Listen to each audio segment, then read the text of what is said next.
Hey everybody. So I'm just a little bit late, running around a bit this morning.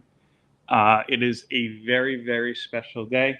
The whole family is here. My wife is just a few feet away from me. I think she's going to be joining us on the couch, maybe not on screen, but on the couch in just a few. And the little guy is watching us here too.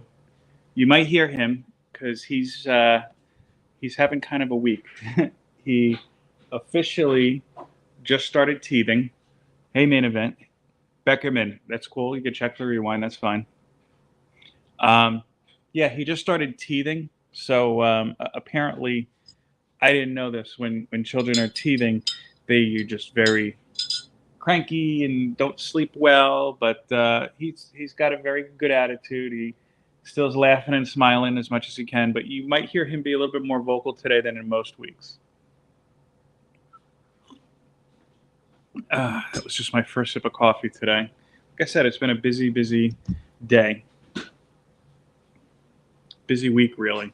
Yeah, if you noticed, I didn't put up a video this week. And honestly, I've just been crazy busy at work. To be honest with you, our system is getting updated right now. And if it weren't for that, I would probably be back on my computer right after this stream. But we are down until sometime tomorrow morning. So I have more work to be done. But I am committed to getting at least one, hopefully two videos out to you this week. And yes, I am still planning the giveaways. Yep, I have some giveaways that I'd like to do. And I plan to start that maybe in September or maybe towards the end of the month. Did I say I'd do that in August? I don't remember. But anywho, let's see here. We still got some people coming in. I'm just going to give it a few more moments here.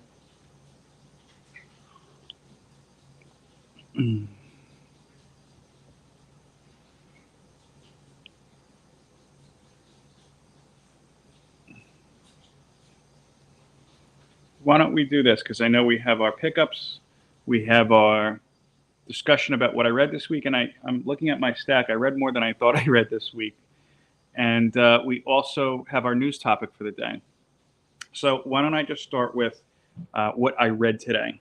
I read this past week. So we're going to start with Alien Annual #1. And this is written by Philip Kennedy Johnson with art by Salvatore Larocca. I don't know who did this cover because the cover is certainly not Salvatore Larocca. I like Larocca. I'm trying to see if I could find a name in that. Just flipping through quickly. I like Sal Larocca. I've been a fan of his since I think it's Astonishing X-Men is the first time I saw him. Hey, Trev. Yeah, this is definitely not a Sal Larocca cover. Great cover. And it's a self-contained story. This is one I have to say, I feel like they've got a good idea for a story in here, but the pacing is all wrong. I didn't take notes this week either, so you're going to see me flipping. So you see it's in the near future. There is some sort of a revolution going on Earth, and they wind up taking over one of the bases that the company, the corporation, runs. And there's a very cool scene where you see like this board meeting where they're discussing, okay, we're going to send some space marines there, but what they don't know is that they're going to have a alien on board to basically kill everybody on the station. So and I'm not giving anything away, they tell you all this in the first 5 pages. And that's kind of my biggest kind of complaint with this story is I think if they paced it a little bit differently and they held back some of that information, it would have been more of an intriguing story because the whole time you're just waiting to see, okay, when is the alien coming out? What is he going to do?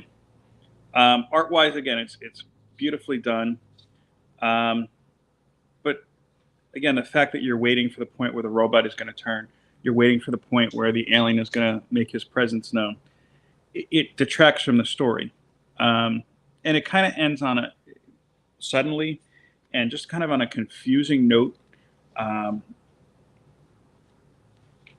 I don't know if the alien escaped or if he's going to die. They kind of put it in a weird spot, but I don't know. Like I said, this is a miss for me. And again, this was just kind of a last minute pickup.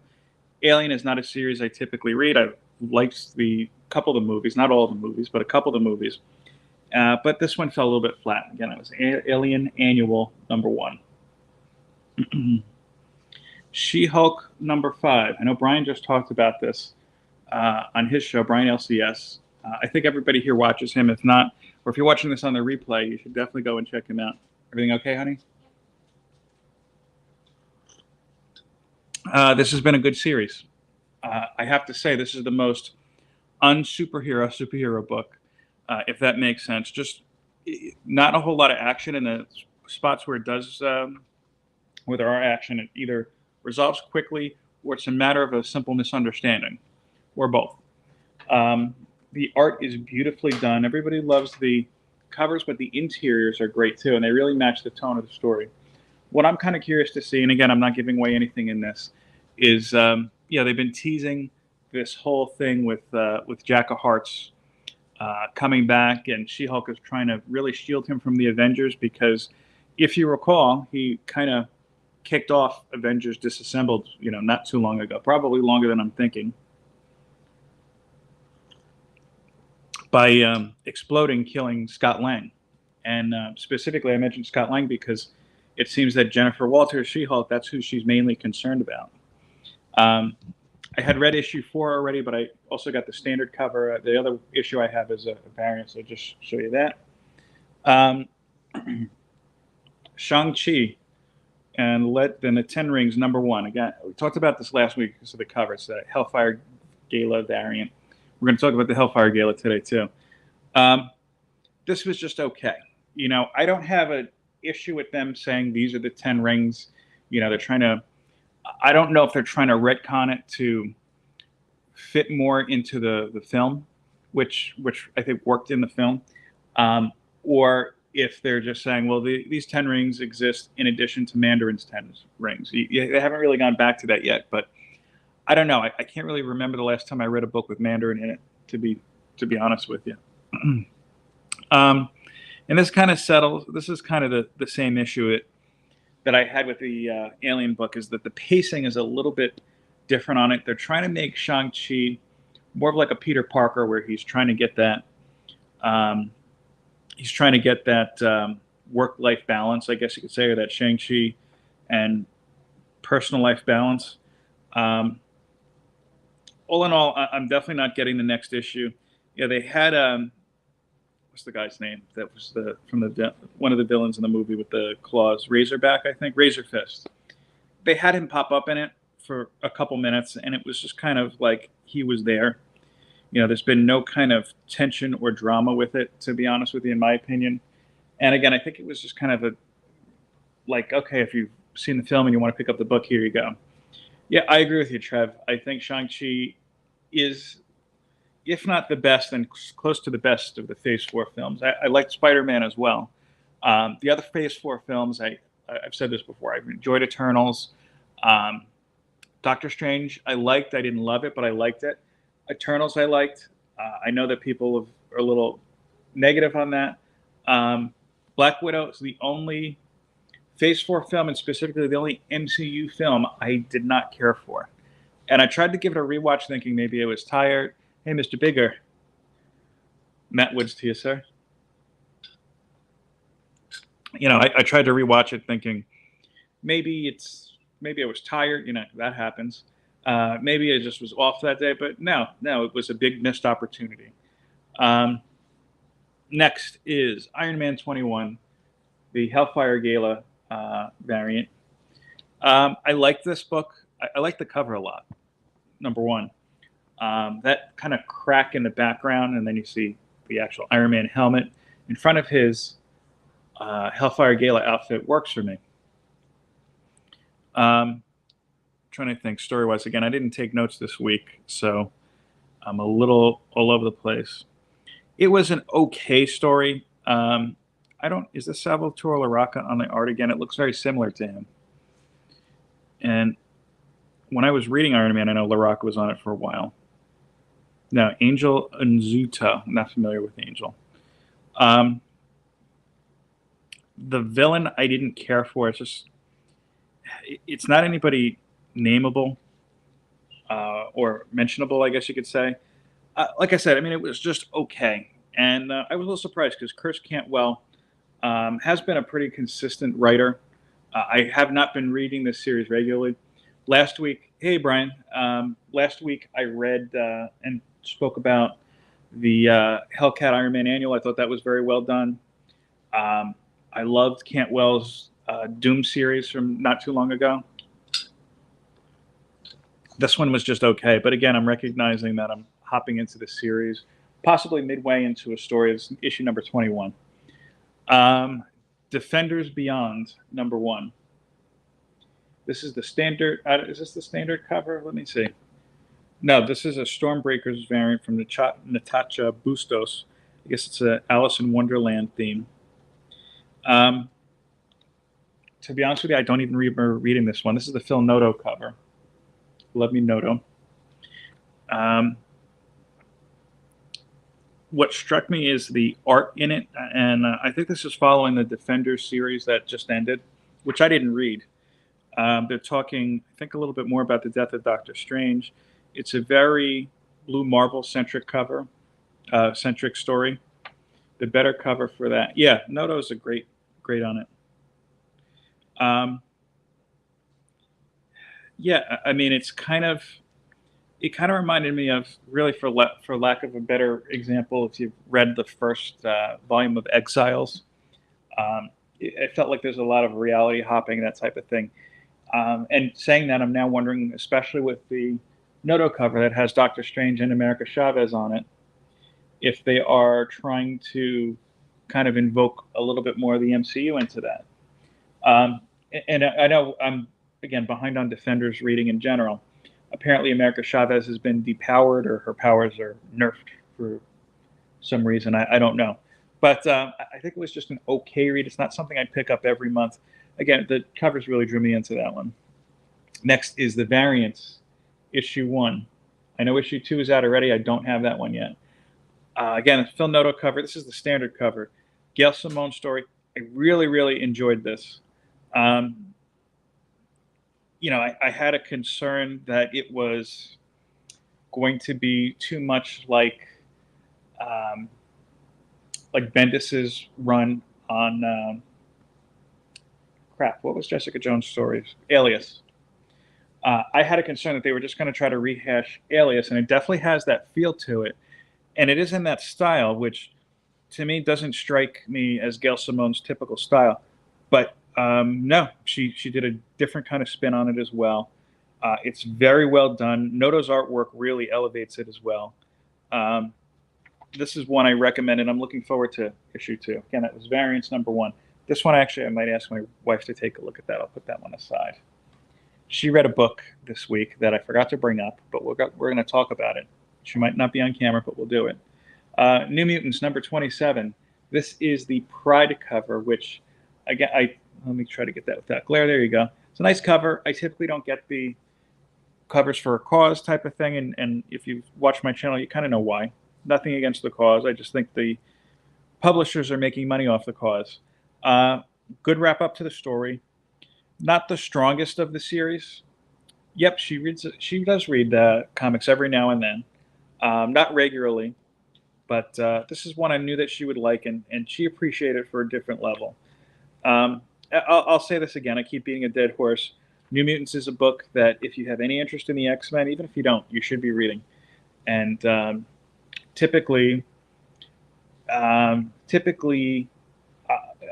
shouldn't say typically. I would say that if you're going to pick up New Mutants and you haven't checked out anything, go in after Ed Brisson was off the book. Nothing against Ed Brisson. He, I think, did a good job on the work. But Vita Ayala is really when this book starts to shine. I know that Vita Ayala and Rod Rice, who does amazing art on this, reminds me of Mike Del Mundo a lot. And a little bit of Noto in there as well, actually. I know that they're taking a break. I think that another creative team is coming up, just in for like 2 or 3 issues. But yeah, New Mutants 27, I recommend it. Main event, let's see. You got your wife to read a comic. What dark magic did you use? Do you have the Darkhold? No Darkholds, no. No, it's just a topic that I know that she is passionate about, and it's kind of the main focus of the book. And it's a book that I reviewed, I think, maybe 2 weeks ago. I have the second issue. I haven't read it yet. Matt Woods. But yeah, no, I knew it was a topic that she would like, so I figured let's give it a whirl. Main event, the moment you've been waiting for. Hellfire Gala. I have a couple covers coming to me. This has nothing to do with the actual book, but I have a couple of the covers coming to me. And yeah, main event, that's fine if your wife doesn't touch them. I mean, she, like I said, my wife doesn't read them regularly. It's basically something I said, you would like this, put it down. And yeah, she took the bait. My wife calls my collecting cute. Yeah, Brian. My wife doesn't say cute for it, but yeah. So Hellfire Gala. I have other covers coming. I couldn't tell you which ones because they're coming from Unknown Comics, and I think the reason that Unknown Comics is called Unknown Comics is because nobody knows when they're going to ship. It says it could take up to 21 days from the street date. So by that estimation, we're past 21 days now. I've been marking it on my calendar, trust me. What was I going to say? Past 21 days. Oh, and I tried to call them, by the way, too. They don't pick up their phone, or they don't like to pick up their phone. Yeah, I hear you, Brian. Same here. But anyway, this cover I did like a lot. This is a Dragotta cover. And it has nothing to do with the actual gala. You have Jean Grey's in her Hellfire Gala costume. Logan in his tux. The little guy is crying. I don't know if you guys can hear him.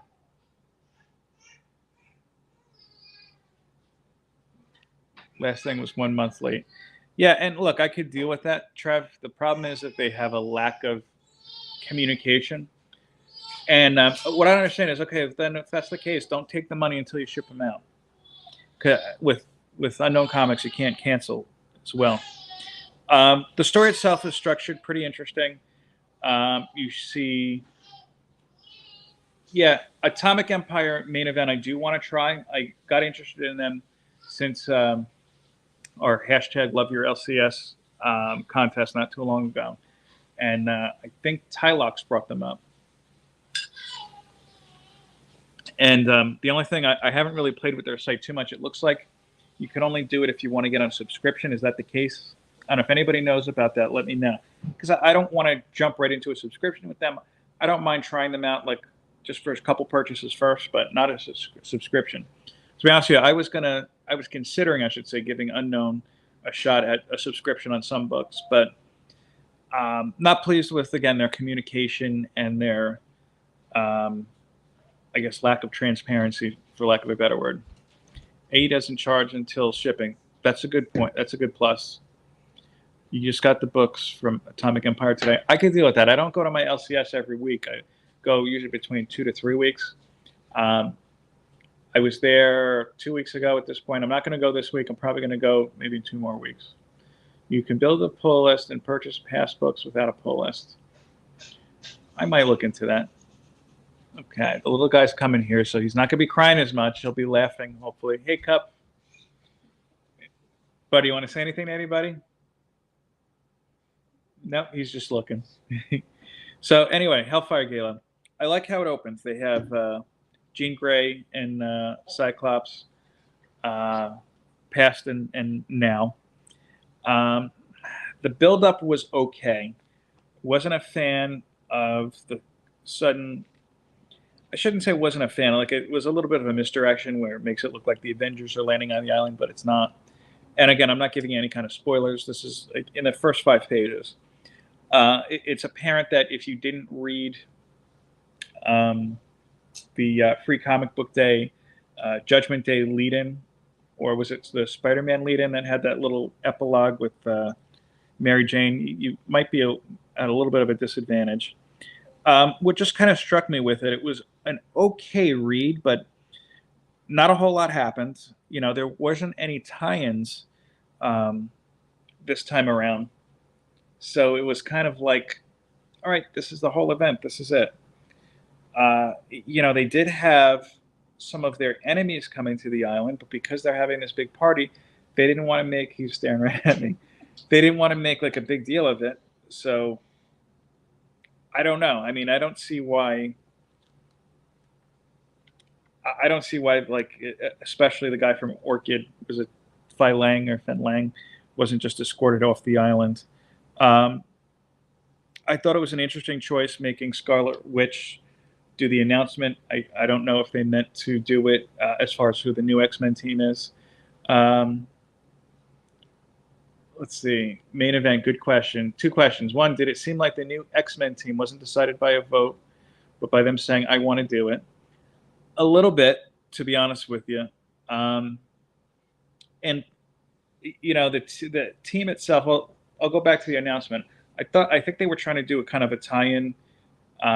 It seems like Scarlet Witch they've tried to use as kind of a like a stress point between mutants, where okay, here's the person who caused the demise of the mutants, or almost caused the demise of the mutants, and she's kind of had that burden to carry. And I think that this is finally them kind of accepting her. And I could be wrong, but I think they even had that a little bit in last year's gala.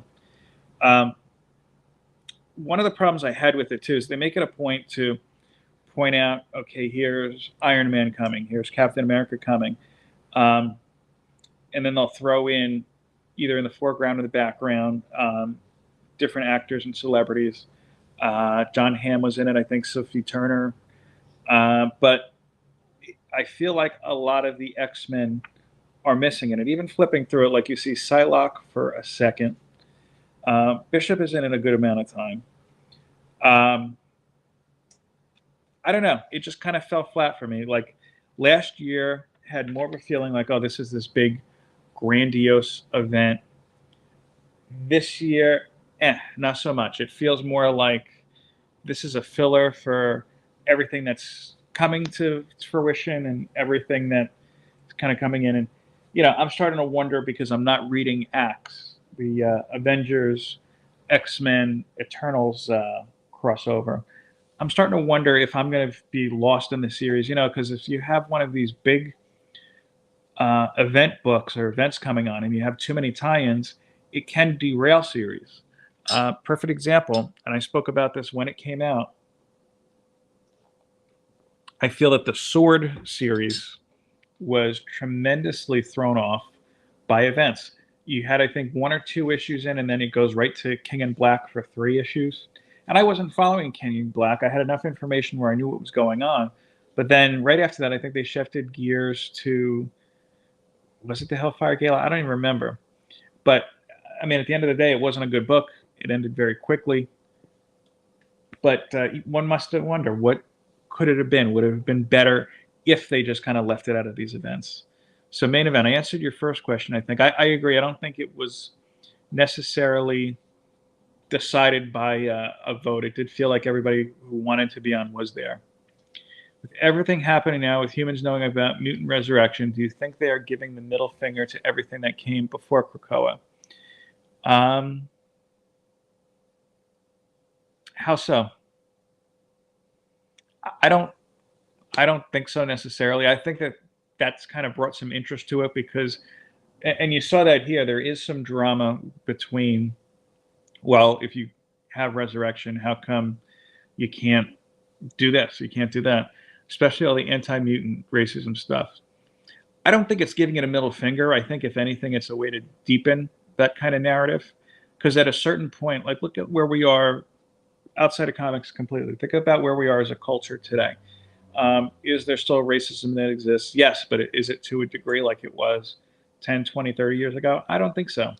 I think that you're always going to have parts that are racist, but I think in general, things that weren't necessarily acceptable on a main scale, certainly in my parents' generation, my grandparents' generation, are more acceptable now. And I think, if anything, this is another way to kind of put a spin on that discussion. That is a point I'm really interested in seeing in the X-Men books going forward. Hey, Kenneth, good morning to you, sir. Chris, not really a big fan of the tons of tie-ins. I'm generally not. I think it's all depends on how it's done.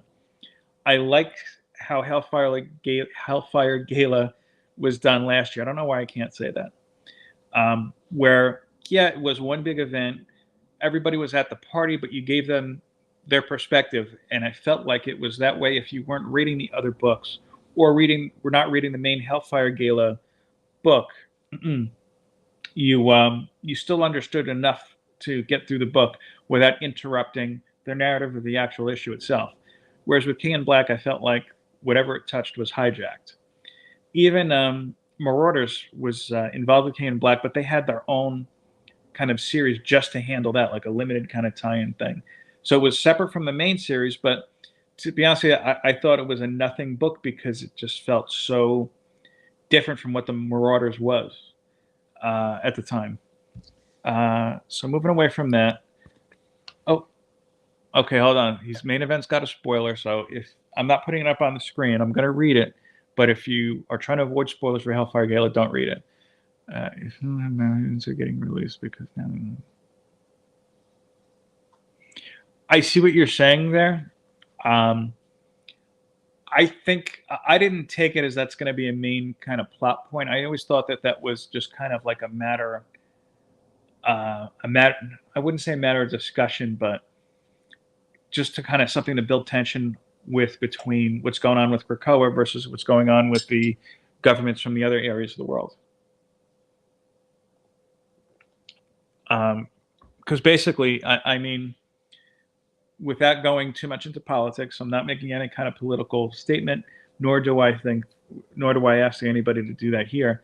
I think that basically what they're asking in here is not unlike the abortion debate, because now you're going to be saying, okay, well, in terms of the X-Men, does this matter if they can come back to life? So, I mean, I don't know. I thought that was kind of an interesting twist. I don't necessarily see it as a middle finger to anything that came before this. In fact, I think it might actually bring in some more interesting stories if they explore that deeper. I don't get the impression that they are, to be honest with you.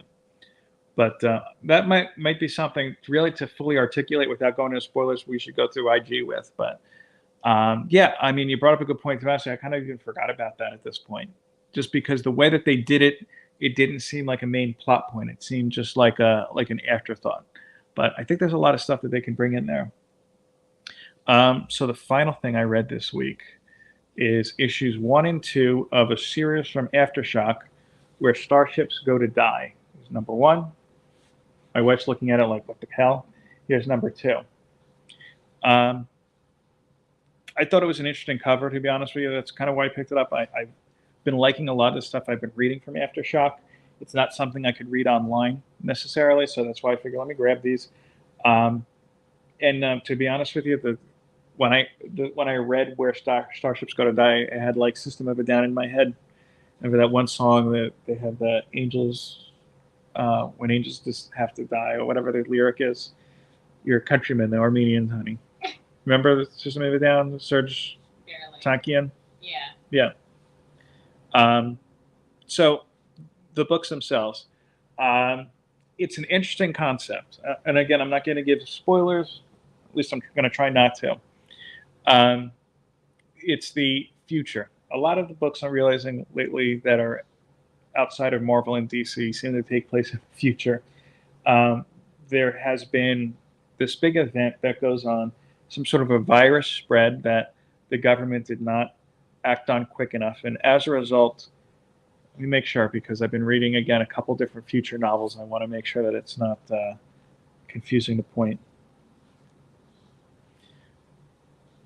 Yeah, I mean, they do, I guess, a little bit of global warming and except isolate. Yeah, isolation's not a future thing. No spoilers. Man basically is looking to other planets to live at this point. I guess they're trying to escape Earth. I might be paraphrasing that a little bit too much. And they are launching space missions. And it's a big point because the United States and the rest of the world really aren't in agreement with each other at this point in time. And that's kind of a setup like we saw with Undiscovered Country and a couple other books as well. Astronaut Down. kind of similar to Astronaut Down, I think, in that case. That's why I might be confusing the two. But there's the main character, can't think of his name.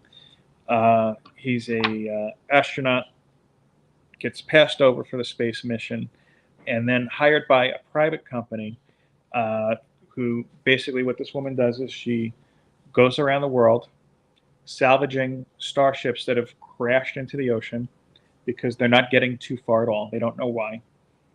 And repurposing them and trying to send her own spaceship together.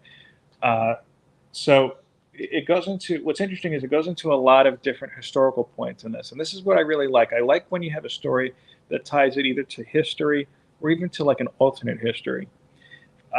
You have basically, there's a tie-in with, I'm going through this because I'm trying to avoid any spoilers here.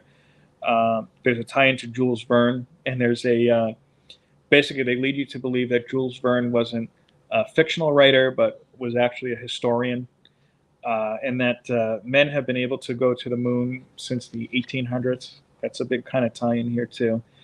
There's some tie-ins with the Nazis and going through their thing here too, their timeline. And it kind of goes through how America and the rest of the world kind of started separating from each other. And I know especially there was a big deal with these people salvaging the ship because it was either the American Navy was going to stop them or the Chinese government was going to stop them. Again, it's an interesting setup. I do like the historical tie-ins. What I don't like in this, I don't like the artwork. It's cartoony, kind of reminiscent of Marauders, but Marauders is more to an extreme point. Like I'm going to just show you, and again, this is a spoiler-free panel here. Like just to give you an idea of the style, it's okay, it's passable. Again, not as extreme as Marauders, but it's not detracting from the story like Marauders does, but it's not my favorite. I think the problem I run into is that when it looks too cartoony, in my opinion, it just doesn't have that same kind of amount of seriousness, or it doesn't match the tone. Yeah, because I'm even just thinking about that now. I enjoyed Scotty Young's most recent story. I can't think of the name of it. The Me You Love in the Dark, and that was definitely a very kind of cartoony style, but I felt like it didn't detract from the story, and in fact, I thought in that case it served the story, whereas this one, the tone itself doesn't match up. Again, it's not detracting like Marauders does, but I would prefer a different style, at least for this book. Excellent question, Trev. Do you like J. Scott Campbell? J. Scott Campbell, for me, current J. Scott Campbell, 75% of what he does now, I don't care for. 25% I do. It wasn't always like that. I was a big J. Scott Campbell fan when he came out. I think he did some great work on early Gen 13. Very well done. Yeah, he is cartoony, but to the point where his stuff all looks too much the same to me. And actually, I had gotten to a discussion with this with not my LCS owner, but a gentleman who works at the LCS, Justin. And I was kind of pointing out that, look, the problem I have with J. Scott Campbell now is he has his own private service. Like, if you don't know this, you could subscribe to J. Scott Campbell's website directly, and you could, and he'll give you exclusive deals on prints and whatnot. He does, and he'll say, "Oh yeah, you're getting a CGC 9.8 of this." And trust me, if you want a Scott Campbell yellow label CGC directly from him, it goes for a pretty penny. I'm talking, you're putting out at least $500, and that's why I have not jumped on that at all. But more so to that too, I feel like it's like, okay, here's this one female character. Like, he's got his idea in his head of a female mold, and he interchangeably puts in different characters. So really, if you were to take away the costume and take off the hair, no matter who the drawing is, may it be Jean Grey, Black Cat, Mary Jane, it all looks the same to me. And again, it's just my opinion. And I don't like how he draws male figures. I'll say this, though. That 25% of the time when he's doing great work, I enjoy it. Again, early Gen 13, I thought he did a great job on. I know that, Trev, I know that you follow Reggie.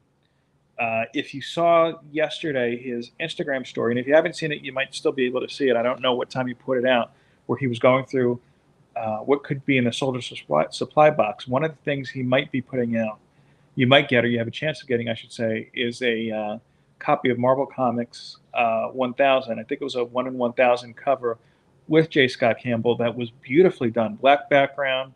You've got a diverse group of characters, and they all look different. So it's kind of the most un-J. Scott Campbell cover you can, that I've seen at least. Again, though, I did like his Amazing Spider-Man covers. I bought them right off the rack. I have them downstairs.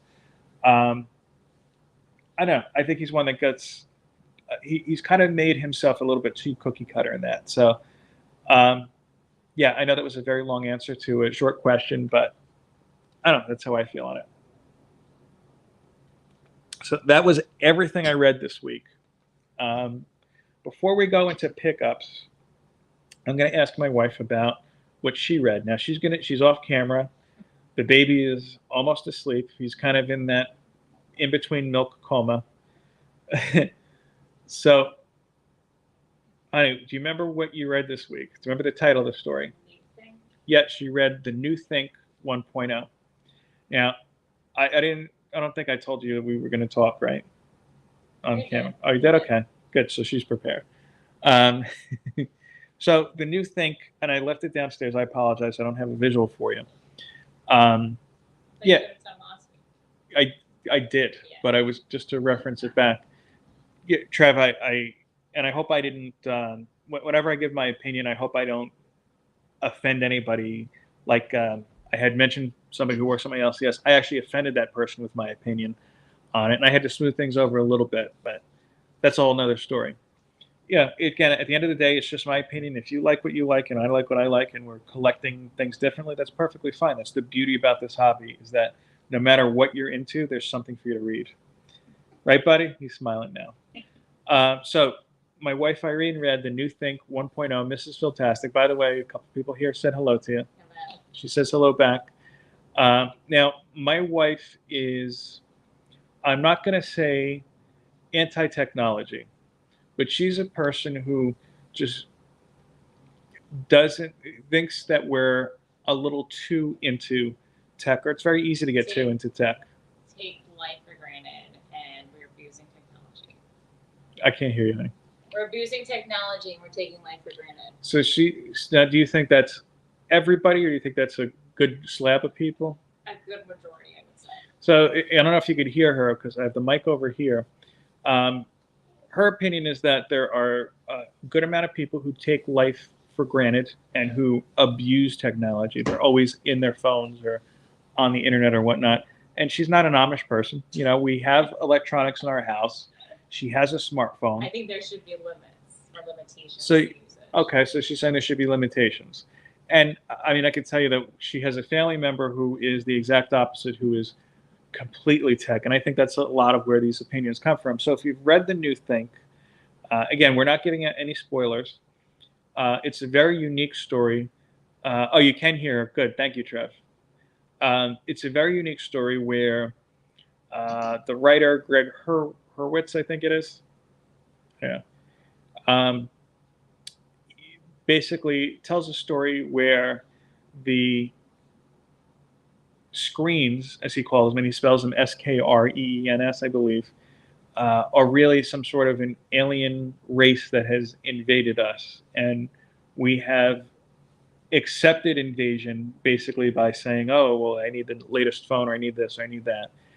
And basically that this obsession with technology is a takeover of sorts. So what, first of all, let's talk about just some of the mechanics of it. What did you think of the art by Mike Deodato? I thought it was good. Yeah, Mike Deodato is a great artist. I think he really kind of he's been around for forever, I think, at this point. I think he really came to prominence, and chat, tell me if I'm wrong, during Hulk like some early Hulks in the 90s. I think he may have done Pitt at one point. I know you're not familiar with Pitt.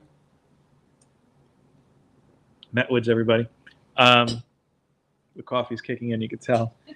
Yeah, I mean, he's got his own style, and I think you could in some instances say the same thing as I did with Campbell, that he kind of makes himself a little bit cookie cutter, but I don't think to the same extent.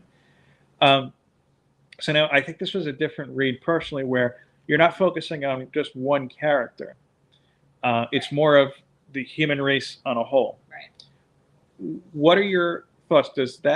What kind of a feeling does that give you reading the book? Like, does it have, like, how is the tie-in different than if you had one character, like my wife likes to read She-Hulk every now and then.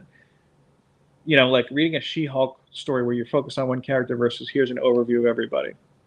I think it gives you a piece of reality of what's going on to everyone at once versus just one character. And I think that kind of kicks into our world because we tend to do the same thing as what that book was describing. You know, we don't take, you know, everything as it is. We always look at our technology and miss out on everything around us. It's almost like we're oblivious to everything that's happening around us, and we don't realize it until we enjoy it. You know, we don't enjoy life to the fullest, I think, with technology in a way. So without giving any spoilers, tell everybody your synopsis of the book and how you enjoyed it, what you liked and what you didn't like, if anything. I liked how it describes how technology is affecting humanity. And I didn't like the fact that it was the truth, really. It describes exactly what we're doing, you know, in our own world. So now, without giving away the ending, I was personally shocked because I thought this was just a one-shot. Like, it felt like it just ended. There is another issue. Did you think that it was going to be something that, yeah. No. So we have to check out the second issue, and then Irene will come back maybe next week, maybe the week after, and tell us her thoughts. If she has time. Said, look, it's been a hectic week. I've been working sometimes like 9-hour days, Right. 10-hour days, Yeah. Longer than that, really. I know that doesn't sound that impressive. But while I'm doing that, Irene is taking care of the baby. Main event, that book is The New Think 1.0. I had it on my show last week. Again, fortunately, I left the cover downstairs. I can take a screenshot and send it to you, or I'll put it up on my IG. If you guys follow me on IG, you'll see exactly what I'm talking about. The cover itself, I think, is amazing. Yeah. Mike Diodato made like the evolution of man. You remember that chart where it starts with a monkey and it goes all the way up to an upright man? But he kind of changed it to where at a certain point the man slumps down and is in front of a computer. I thought that was a really cool cover, and I always appreciate him as an artist. But I'll put that on my IG so you can see more about that too. So before we go into the pickups for today, thank you. Look for it. Yeah, like I said, it was a great read. By the way, Main Event, I don't know if I told you last time, my LCS had issues, I think, 2 and 3 of that Metal Society. Is that it? The book that you recommended? He didn't have issue number 1. He had to back order it, so I have them waiting for me. I'm going to read them all when they come in. I'm looking forward to that, though. I'm starting to like a lot more the independent books, as I've said in the past. So before I go into the things I picked up this weekend, it's not a huge week at all. Let's talk about our news topic. What is going on with the DCU? The DCU 2.0, I call it. So I'm going to catch my wife up to speed. Metal Society, yeah. Issue 4 came out this week, too. I'll grab that one, too. That'll be perfect. I like to read. If you ask me, I like to read in 4s. I know that sounds weird. You all right, buddy? You had a nice little burp. I don't know if you heard that. DC, Warner Brothers specifically, has been doing a lot of strange things with their films and series this week in particular. If you're unfamiliar, Warner Brothers is officially merging with Discovery to film. I think it's going to be called Warner Discovery, something like that. That doesn't make the difference, but they are overhauling their entire film division and focusing a lot on the DCU. And that became more apparent this week when Batgirl, a film that they poured, I think it was $90 million into, and is pretty much all done. It was shot. They were in the middle of post-production. They shelved it. They said, we're not releasing it. And they've been, I wouldn't say a coy with why.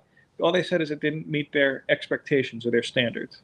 And, this is the kind of thing too, any rumor, it's not a rumor that it's been canceled. It's been canceled. But anything else that comes after that, you have to give an asterisk, because I've read a lot of rumors from sources that have been completely wrong in the past. And one of them said that there were some test screenings and that people felt that the show or the movie felt more like a made-for-TV movie kind of vibe. And I could be wrong, but I think it was originally intended for HBO Max. And then they said, oh, we're just going to release it theatrically. And now, and my question, as soon as I read it, was, what the hell did this girl do? Because everything that's going on in the news with, I don't think YouTube lets you say her name without getting in trouble, so I'm going to say AH and Ezra Miller. People are saying, well, Warner's hasn't canceled these projects or refilmed it. What did this girl do that they just shelved this story? And I guess that at the end of the day, what I'm hearing is it has more to do with budget. First of all, $90 million to you and to me, I mean, I'm assuming to you, if you're watching this, sounds like a lot of money, but for a film, it really isn't. And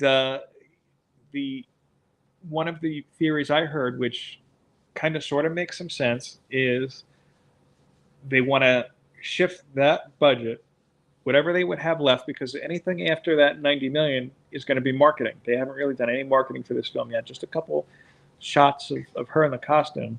And now you're starting to see some shots as Michael Keaton was going to return as Batman in it. I don't know if you're aware of that. Yeah. I mean, Trev, you're right. They are going to get money back from it. But if they were to release this film, at least half of that 90 million, another 40 million, 45 million or so, would go into marketing the film. And that includes having the stars fly all around for interviews or for premieres or whatnot.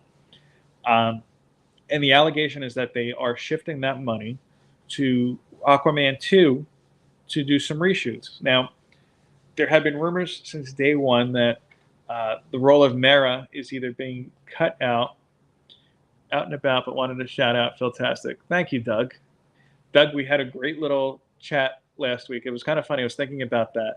I met with Doug before the show on the Starbucks right in Denville where we live. I live. He lives in the next town over. And I was sitting outside, and I was like, this is kind of like Sopranos, but no pork store. It's just Starbucks. I don't know. I thought that was funny.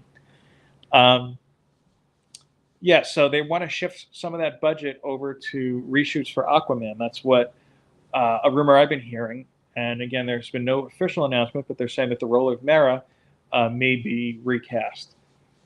And the thought behind that would be, okay, well, if we could put this money into Aquaman 2, Aquaman 2 is a movie that they're expecting is going to make a huge amount of money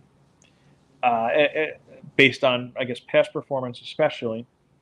I could kind of see that. They're hedging their bets. They cannot cut out Mera. That's like cutting out Lois Lane from Superman.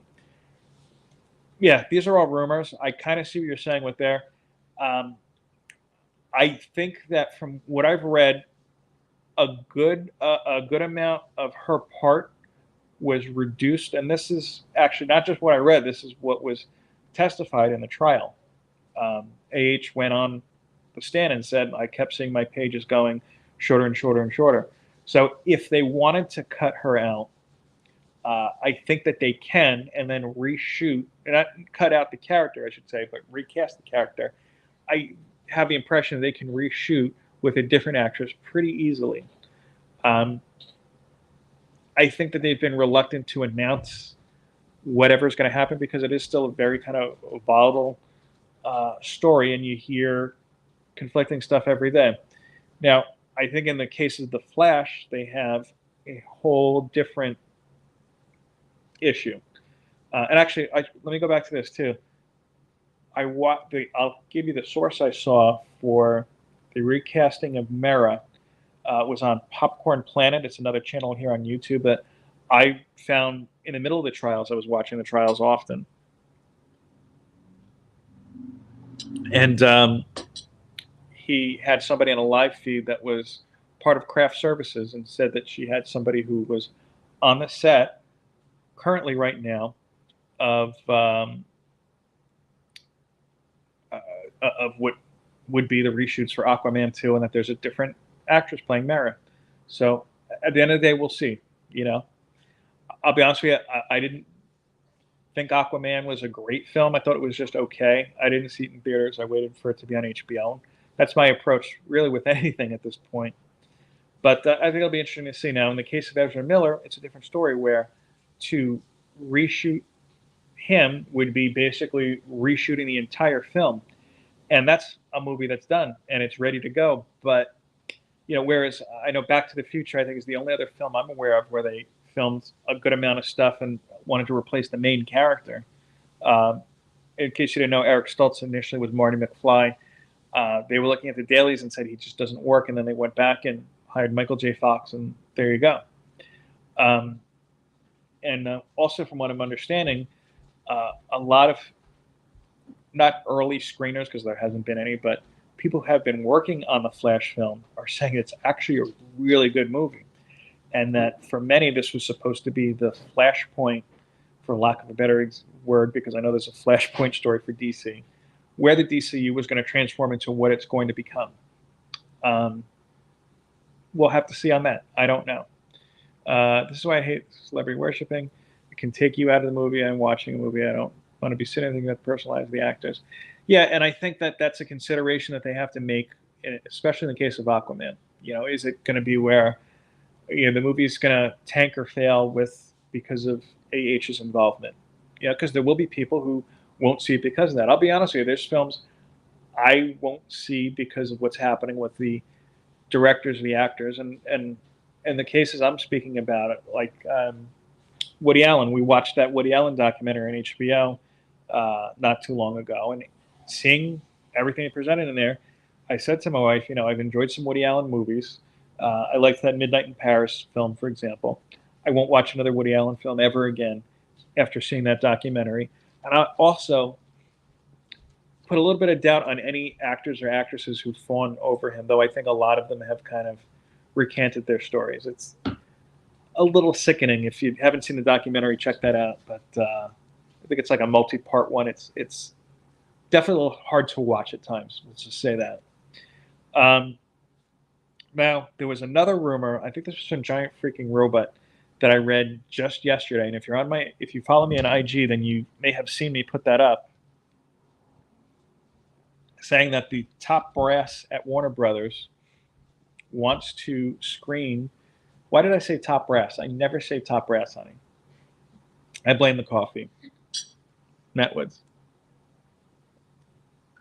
The top brass at, and I said it again, at Warner Brothers wants to see the Blue Beetle film, and will decide if they're going to release it or not based on what they see. This one, I don't think is necessarily the case. And that's because I think Blue Beetle, number one, is a character that they can really build on. Number two, they just stopped filming, I think, at the beginning of July. So, you know, you've got raw footage. You don't have anything that's together yet. You know, I wouldn't assume that post-production, a whole lot of work has gone into it. That was a big yawn, buddy. I'm sorry. So that one I take with a grain of salt. But the statement was that DC has a plan for the next 10 years, and they're trying to see what fits into it. I saw another report that says that they're ignoring the whole Zack Snyder Justice League film. At the end of the day, whatever's going to happen is going to happen. If DC does have a 10-year plan, I think it's 10 years too late at this point. I hate to say it. And, you know, it brings up the whole thing. I think that DC can build on the strength of the fact that their films are not as interconnected as the Marvel films. Marvel is even trying to get more disconnected from what I've read as well. But time will tell. I mean, the one thing I will say, I hope that they don't shelve the Green Lantern series or some of the other projects that they've announced already. There's a rumor that HBO Max might be going by the wayside, you know, and hopefully they replace that with whatever they're going to replace it with, Discovery Plus or whatnot. I mean, my sense is that I think that they can have the HBO Max brands separately. You know, look at Disney. Disney owns Hulu. You know, you still have your Disney Plus and you still have your Hulu. In other areas of the world, I think in Britain, they have an option with Disney Plus called Star, not Stars like the channel, Star, where you can actually watch the Hulu content on Disney Plus through Star. But here in America, it's separately. And to be honest with you, as somebody who has both Hulu and Disney Plus, I'll be honest with you, Hulu, there's a couple things that I like on it.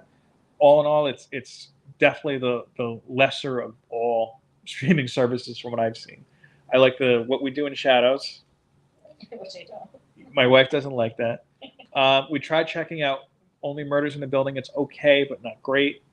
But everything else, Pam and Tommy, we liked. Yeah. Yeah, by the way, Pam and Tommy, if you haven't seen that, wow. With Sebastian Stan. That's changed my perspective of Tommy Lee, and I only bring that up because of Sebastian Stan, the same actor who played the Winter Soldier. He was good. Yeah, he was great in it, but yeah, it made me feel bad for Pamela Anderson, that whole thing. But the whole point is Hulu, not a great service. I am going to watch the Predator film. It's getting a lot of great reviews. It looks interesting. Did you change your mind on it? You still don't think so? No, I like Predator. Oh, I thought you didn't like what you saw. The woman in Native American woman? No. No? Okay. I'm wrong. But again, when it comes to DC, I don't think they need to have a separate streaming service. Did he say no financial value? Didn't he say no financial value in putting big movies on streaming?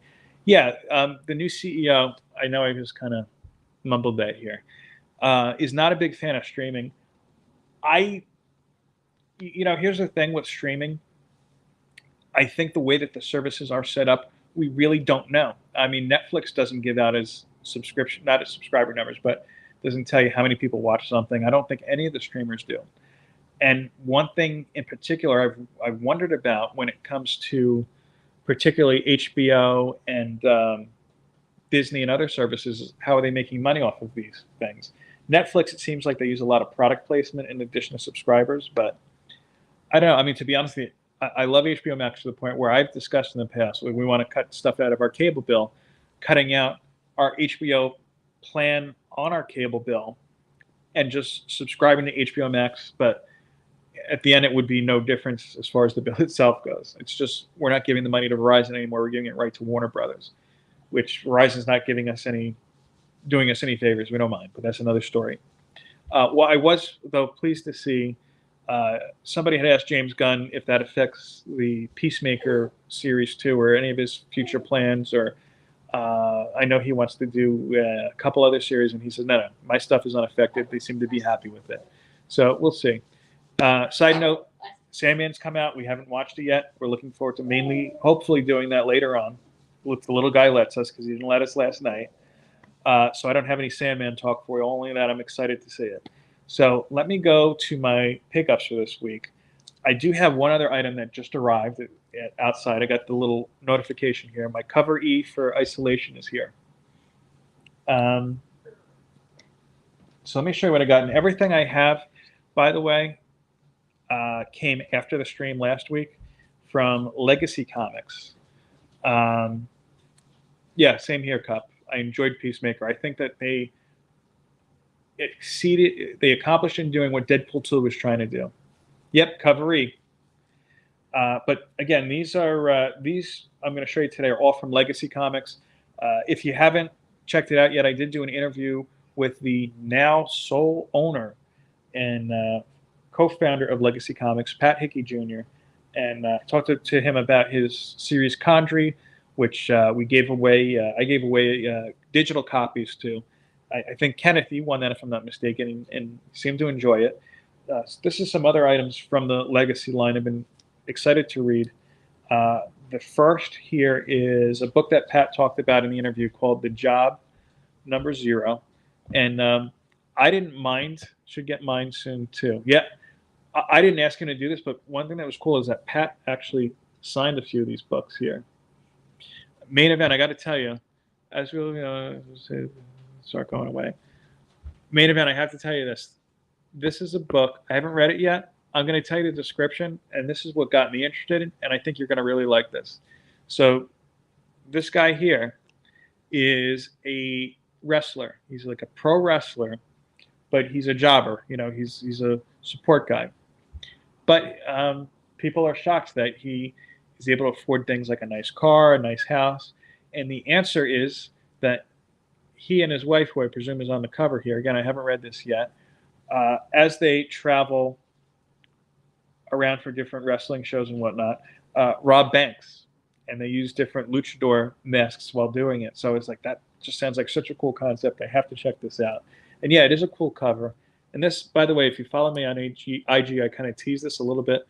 This was the, I'll focus on that. That was the teaser I did here, the little speckle in the luchador cover. And if you're interested in any of these books, by the way, whether they be physically or digitally, go to Legacy Comix. Hey, Wellbore. Go to Legacy Comix. That's comics with an X.com. I can tell you, just as a forewarning, most of Legacy's books are very light. They're not very long. They're 8 to 10 pages. I think of it like tapas. You know, you have a good meal, but it's not the same as getting a big meal, if that makes any sense. Okay, the next one I have from Legacy, this one's not signed, is The Legend of the Night Owl. Yeah, main event. Definitely pick it up. And yep, tell Pat that Phil sent you. Maybe he might hook you up a little bit. That's just me saying it. He didn't promise anything, but definitely sounded like up your alley. Again, Legends of the Night Owl, number 0. This is one that, to be honest with you, sticks out because the cover to me looks a lot like the cover of Where Starships Go to Die, number 2, the book I just reviewed a few minutes ago. And that is the Godfo Universe Apocalypse 20XX. So here, I'll do a comparison here. So similar covers. I don't know about the story. I'll tell you next week. The next is, and this is a signed one, Croom 0. And both Pat and the artist, Jay Sidisi, signed it. And Pat put a nice little note here. Sorry, I'm trying to go backwards here. Art looks a little interesting on it. I don't know. I'm going to check it out. Again, I'm interested in reading all these books.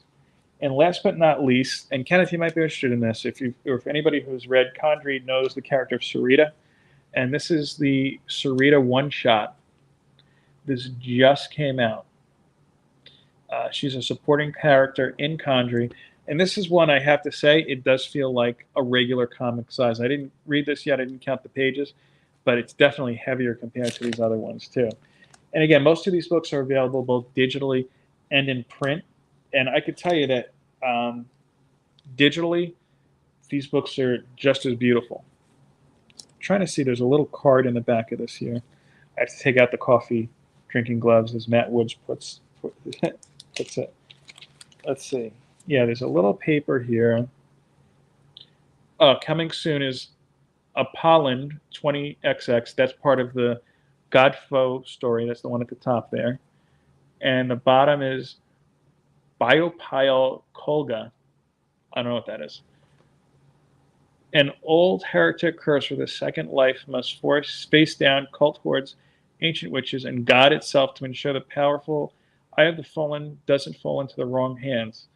Eye of the Fallen falling into the wrong, which very much could be her own. I don't know. Maybe I'll check that out too. It looks interesting.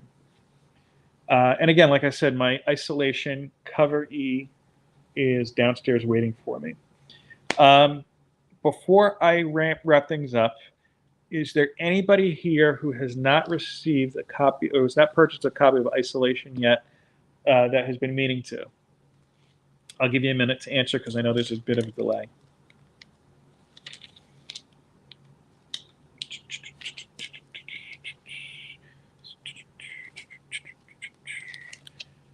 Yeah, I was trying to do the theme from I think that was Super Mario 2.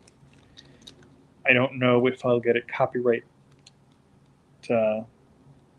hit because of that, but We'll find out, I guess. I don't think so. Okay, so nobody's answered yet. I'm going to assume that that's not the case. If you are looking for copies of Isolation, I know that Reggie's going to be running out of them soon. I think he said he's like 72% sold out. But I might have some extra copies. If you're looking for one, give me a shout. Yeah, Wellbore, mine just arrived just after I started the stream, so I'm going to run outside and grab that before Porch Pirate does. All right, so like I said, if you're looking for extra copies of Isolation, let me know. Maybe we might have a little something for you. Or if you're looking to buy it, remember, buy it soon from ReggieCollects.com. And again, I don't make any money off of me mentioning that. Just it's a great book. I didn't do my review yet. We're probably going to do that now this week. I'll see if my wife can shoot some of that. And yeah, that's it. Well, thank you again for checking out my channel. I appreciate it. I hope that wherever you are in the world, it's a beautiful day like it is here today. Really hot out, so probably not doing much outside. But the little guy's asleep. My wife is in the other room. I'll see if we can get down to some Sandman. All right. Thanks again for checking this out. I appreciate you doing so, whether you're doing so live or recorded. Peace, love, and comics. Remember, check out IG. I might have a couple giveaways or whatnot coming on soon. Take care.